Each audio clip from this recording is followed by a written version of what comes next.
Muy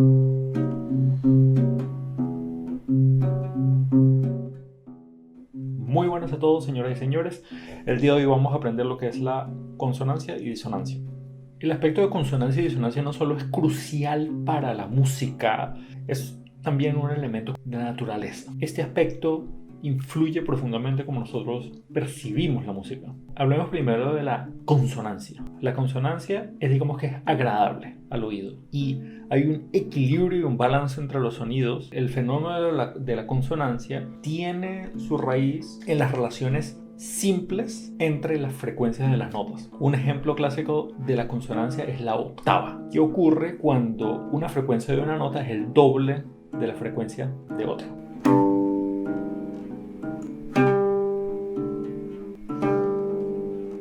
La disonancia, por otro lado, no lo es. La disonancia es como el conflicto entre los sonidos. Generan tensión y se escucha un choque entre los sonidos. Este sonido se produce, este sonido, ese efecto se produce cuando las frecuencias de las notas no están en una relación simple.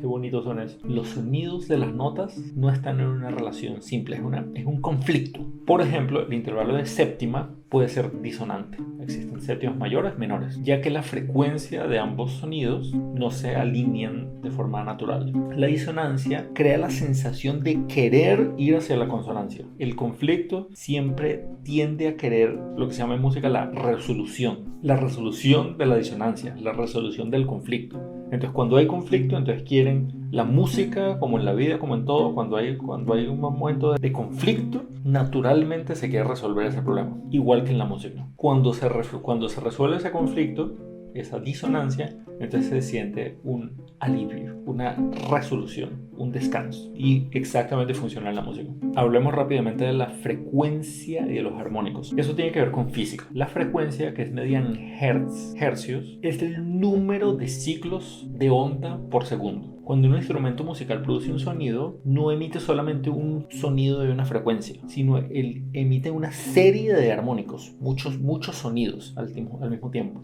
Y esos sonidos que genera son múltiplos del sonido básico. El oído a veces no es capaz de escucharlos, pero están ahí. Vamos a hablar un poquito del contexto histórico. Desde el Renacimiento hasta el siglo XIX, la música académica seguía las reglas estrictas de cuáles eran los acordes o sonidos disonantes y cómo se debían resolver. Solamente ciertos acordes, la tercera mayor y menor, la quinta y la octava, eran consonantes. Todos los otros eran disonantes. Cuando se escribía música, había que seguir reglas muy estrictas de consonancia. Cuando llegamos al siglo XX, todo cambia. Digamos que la música experimentó una revolución creativa y los primeros compositores que desafiaron las reglas de la música fueron Debussy y Stravinsky, por ejemplo. Entre los primeros, no solo ellos, pero entre los primeros. Y ellos se volvieron mucho más creativos, explorando cómo hacer para romper las reglas que se habían establecido antes de lo que era esto es consonancia, esto es disonancia. Entonces ellos empezaron a escribir música enfocada en la disonancia. Un ejemplo es La consagración de la primavera de Stravinsky. Les recomiendo que escuchen esa pieza. En la música contemporánea se utiliza muchísima disonancia normalmente. Géneros musicales como por ejemplo el jazz son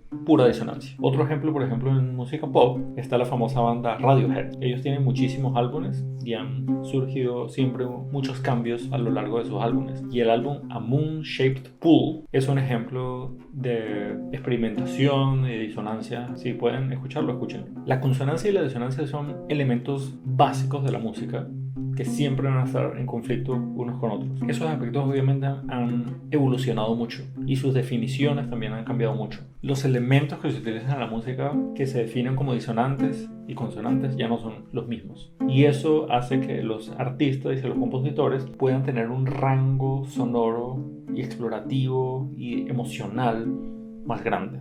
Porque cuando utilizamos la disonancia y utilizamos sonidos que tienen conflicto entre ellos, podemos relacionar los conflictos que ocurren en la vida en la música. Les invito a explorar esos dos términos, a escuchar música y que ustedes piensen, bueno, esto me parece que suena disonante o que tiene mucho conflicto entre las notas o que suena muy agradable, da como un nivel de paz. Muchas gracias por ver y nos vemos más adelante.